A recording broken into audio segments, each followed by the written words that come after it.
صحابی رسول ہے حضرت ساسا بن ناجیہ رضی اللہ تعالیٰ عنہ۔ اسلام قبول کرنے سے پہلے بھی آپ کے پاس بہت مال تھا، بڑے مالدار شخص تھے۔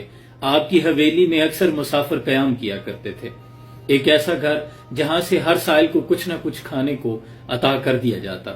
حضرت ساسا بن ناجیہ نے جب اسلام قبول کیا، دروازے رسول صلی اللہ علیہ وسلم پر تشریف لے آئے، حضور نے کلمہ پڑھایا تو عرض کرنے لگے کہ اے اللہ کے نبی صلی اللہ علیہ وسلم، حضور زمانے جاہلیت میں اسلام قبول کرنے سے پہلے جو میں نے نیکیاں کی تھی، کیا اللہ مجھے ان نیکیوں کا بھی اجر عطا کرے گا؟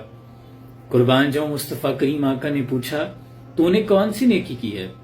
تو حضرت ساسا بن ناجی عرض کرتے ہیں، محبوبہ، ایک روز میرے 2 اونٹ گم ہو گئے تھے۔ میں اپنے تیسرے اونٹ پہ بیٹھا اور اپنے 2 اونٹوں کی تلاش میں نکل گیا، جنگل کی دوسری طرف نکل گیا جہاں پرانی بستی تھی، تو وہاں ایک شخص بیٹھا اونٹوں کو چرا رہا تھا۔ میں نے جا کر کہا کہ یہ 2 اونٹ تو میرے ہیں، تو وہ کہنے لگا کہ یہ بس چرتے چرتے آ کر اس میں شامل ہو گئے تھے، اگر تیرے ہیں تو لے جا۔ اتنے میں اس نے پانی بھی منگوا لیا، کھجوریں بھی منگوا دی۔ میں بیٹھ گیا اور پیچھے سے ایک بچے کی رونے کی آواز آنے لگی، ایک نومولود بچہ۔ اس نے فوراً سے پوچھا، بیٹی آئی ہے کہ بیٹا؟ تو میں نے فٹ سے پوچھ لیا کہ اگر بیٹا آئے گا تو کیا کرو گے، اور اگر بیٹی آئی تو کیا کرو گے؟ تو کہنے لگا کہ اگر بیٹا آئے گا تو قبیلے کی شان بڑھائے گا، لیکن اگر بیٹی آئی تو اسے زندہ درگو کر دوں گا۔ میں اپنے داماد کا غصہ مول نہیں لے سکتا، میرے قبیلے کی بڑی بےزتی ہوگی۔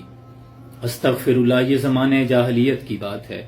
ہمارے بیٹیوں کا حوصلہ دیکھ لے دنیا، ہم ان کے سامنے بیٹے دعا میں مانگتے ہیں۔ تو حضرت ساسا کہتے ہیں کہ محبوبہ، میرا کلیجہ پھٹنے لگا، میرے دل میں رحم آ گیا۔ میں نے اسے کہا کہ اچھا پھر پتہ کرو کہ بیٹی آئی ہے کہ بیٹا؟ اس نے جب پوچھا تو بتانے والے نے بتایا کہ بیٹی آئی ہے۔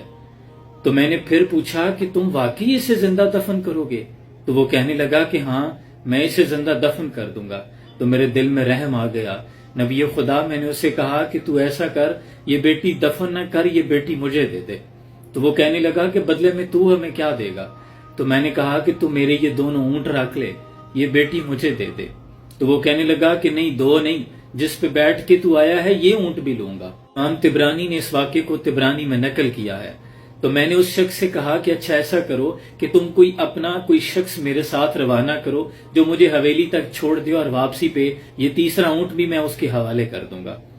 یا رسول اللہ صلی اللہ علیہ وسلم، میں نے 3 اونٹ دے کر اس بچی کو اپنے ساتھ حویلی میں لے آیا، اپنی کنیز کے حوالے کر دیا۔ وہ اسے دودھ پلاتی، کھجور نرم کر کے کھلاتی۔ مجھے جب فرصت ملتی میں اس کے پاس چلا جاتا۔ محبوبہ، وہ بچی میری داڑھی کے ساتھ کھیلنے لگتی، میرے سینے کے ساتھ لگ جاتی، مجھے پیار کرتی، اور مجھے اس کا اتنا لطف آنے لگا، اس نیکی میں اتنا مزہ آنے لگا کہ میں پھر بچیاں تلاش کرنے لگا۔ کون کون سے قبیلے ہیں جو بچیوں کو زندہ دفن کرتے ہیں؟ میں ان قبیلوں میں جاتا، 3 اونٹ دیتا اور بچی کو اپنے پاس لے آتا۔ اور اس وقت دو عالم کے تاجدار مدینہ صلی اللہ علیہ وسلم، اس وقت محبوبہ میری حویلی پہ 360 بچیاں ہیں جو کھیل رہی ہیں، پروان چڑھ رہی ہیں۔ اتنے میں حضور کے چہرے کی طرف دیکھا تو وہی حضرت ساسا بن ناجیہ رضی اللہ تعالیٰ عنہ بیان کرتے ہیں، حضور کے چہرے کا رنگ بدل گیا تھا۔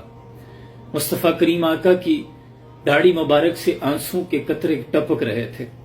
تہر دامنی پہ شیخ ہماری نہ جائیو، دامن نچوڑ دیں تو فرشتے وضو کریں۔